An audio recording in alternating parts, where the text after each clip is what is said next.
দীর্ঘদিন ধরে বেহাল দোহারিয়া থেকে খেজুরডাঙ্গা পর্যন্ত প্রায় 2 কিলোমিটার রাস্তা চলাচল করতে গিয়ে প্রায় দিনই দুর্ঘটনার সম্মুখীন হচ্ছে সাধারণ মানুষ।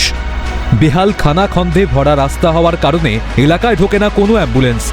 দেগঙ্গা ব্লকের নুরনগড় পঞ্চায়েতের ঘটনা। রাস্তার অবস্থা বলতে দেখুন, আমাদের এই রাস্তাটা প্রায় 20 বছর ধরে রাস্তাটা হচ্ছে না।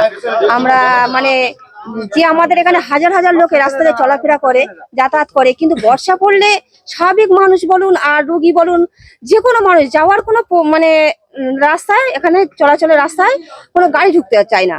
যদি বলা হয় যে দোহারিয়া রাস্তায় আমাদের রুগী একটা দাঁড়িয়ে আছে, পেশেন্ট নিয়ে যেতে হবে, বলবে দোহারিয়ার রাস্তা, ওই রাস্তা আমরা ঢুকবো না, কোনো গাড়ি ঢোকার লাইন নেই।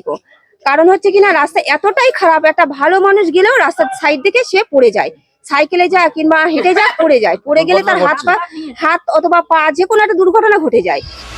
অভিযোগ একাধিকবার স্থানীয় প্রশাসনকে সমস্যার কথা জানিয়েও হয়নি কোনো সুরাহা। শুধু তাই নয়, দিদিকে বলো পোর্টালে আবেদন জানিয়েও মেলেনি সুরাহা, যার জেরে বাধ্য হয়ে পাকা রাস্তার দাবিতে বেহাল রাস্তায় ধানের চারা পুঁতে বিক্ষোভ দেখায় গ্রামবাসীরা।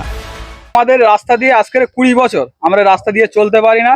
বিভিন্নবার পঞ্চায়েত সমিতিকে জানিয়েছি, বিডিও অফিসকে জানিয়েছি, প্লাস দিদিকে বলো যে নাম্বার আছে, তাতে ফোন করে আমরা কমপ্লেন করেছি, কোনো সুরাহা পাইনি। যে শর্ট লিস্ট হয় দিদিকে বলো নাম্বার এসে শর্ট লিস্ট একাধিকবার এসে আমাদের কাছে শর্ট লিস্ট এখানকার যারা স্থানীয় নেতৃত্ব আছে তাদের ভোটের প্রলোভন থেকে তারা এগুলো কেটে দিয়েছে, শর্ট লিস্ট গুলো কেটে দিয়েছে। তার জন্য আজকের আমরা টোটালে এখান দিয়ে প্রায় 300-400 লোক চলাফেরা করে, যার কারণে একটা বাচ্চা যদি হয় কোনো প্রসূতি মা যদি এখান থেকে যায়, তারা যে কিভাবে নিয়ে যাবো তাদেরকে আমরা। দ্রুত সমস্যা সমাধানের আশ্বাস প্রশাসনের তরফে।